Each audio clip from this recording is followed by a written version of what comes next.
السلام علیکم۔ آج ہم ایک خاص موضوع پر گہری نظر ڈال رہے ہیں۔ زبور، یہ کیا کتاب ہے؟ اس کے ماننے والے وہ کون تھے؟ اور آج کہاں ہے؟ اور اسلامی نقطہ نظر اس بارے میں کیا کہتا ہے؟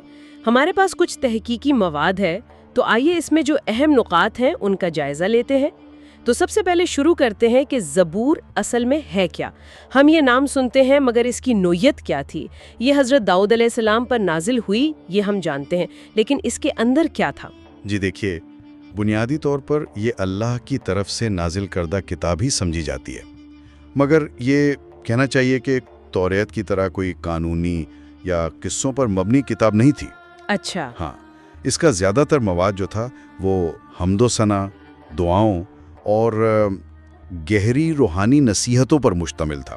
مطلب زیادہ ڈیووشنل قسم کا، عبادت سے تعلق۔ بالکل بالکل، ذاتی تعلق باللہ پر زیادہ فوکس تھا، اور قرآن مجید خود اس کی تصدیق کرتا ہے۔ جی۔ سورہ نساء کی آیت 163 میں واضح طور پر ہے، وَآتَيْنَا دَاوُودَ زَبُورًا، یعنی اور ہم نے داؤد کو زبور عطا کی۔ صحیح۔ اور اگر ہم تاریخی ترتیب میں دیکھیں تو یہ تورات کے بعد آتی ہے اور انجیل سے پہلے۔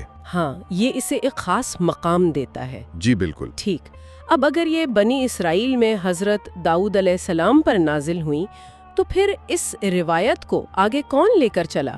آج کے دور میں ان لوگوں کی پہچان کیا ہے؟ دیکھیے، تاریخی طور پر تو ظاہر ہے اس کے ابتدائی مخاطب بنی اسرائیل ہی تھے، لیکن جو بات دلچسپ ہے اور جو ہمارے سورسز بھی بتاتے ہیں وہ یہ ہے کہ وقت کے ساتھ تورات، زبور اور دوسرے جو صحائف تھے نبیوں کے، جی وہ سب اسی کمیونٹی میں آپ کہہ سکتے ہیں جذب ہوتے گئے، اور رفتہ رفتہ اس مذہبی نظام کے بنیاد بنے جسے آج ہم یہودیت یا جوڈائزم کہتے ہیں۔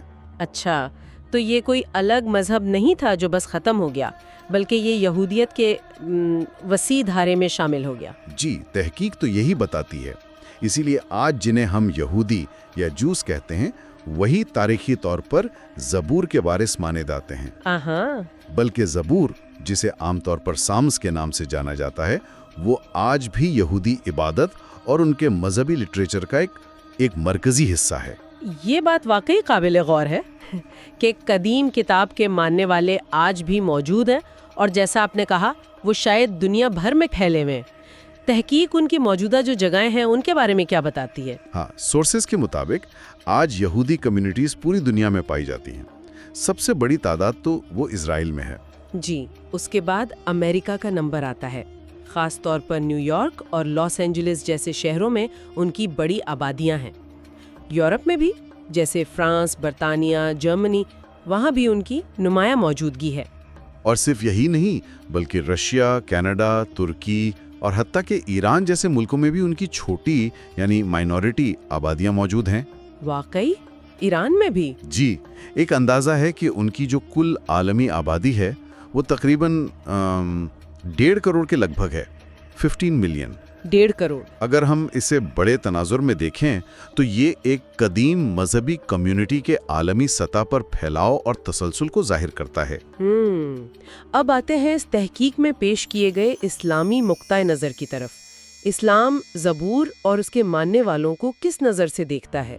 دیکھیے، اسلام کا بنیادی عقیدہ یہ ہے، جیسا کہ ان سورسز میں واضح کیا گیا، کہ زبور بھی اللہ کی طرف سے نازل کردہ کتاب تھی۔